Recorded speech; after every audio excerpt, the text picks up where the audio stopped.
government si ma chun le zau ta ben hi le government commitment pen chu Hoichi ham puiron. Okay. A question to direct answer in thing. Popular government to eho zao lo wang ki sim the hin si mu le a si mo tai. A hin eho to as citizen of India, government of India to participation angai ati mong mong wa hele. We have a condition. Chi ba chu hin hi biham hi chi written assurance chu hoi cham ai lo wa hele. Ham lo ham ti ba chu hin.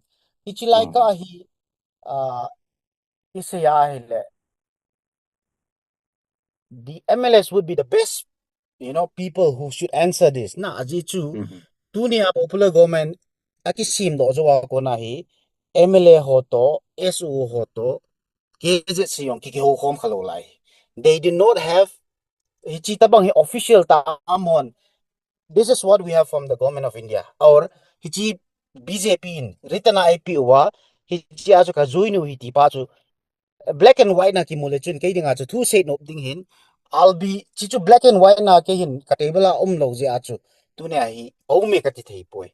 But one thing is social media chu viral na hi chi written na minister nu sorry biham deputy CM pinem cha chu deputy CM aki offer na chu no ho political to ti pa chu le kha kha chu ki muin hi chi yong chu officially ke no UPF ko ma yong chu hung thung di poi ye chin tu ni aki la wang chu hi le ke la chu hi le as the spokesperson of UPF hi chi tabang chu le kha chu ding a hi le it should not be one person who should have that letter mi khat to kinop to na ding hi lo hi I do yu chu chu hi lo hi I do yu chu ku ki zo MLA ho citizen parties to khom ding government to khom ding issue to seriously discuss about you na zaw lo wa government lo wa to solution ka bol thei lo in but we are giving you in writing this is the language we want to use atiwa a bon che ke wa zaw wi le chun I will be happy en tunia chu am ho jong athem chakhat MLA nga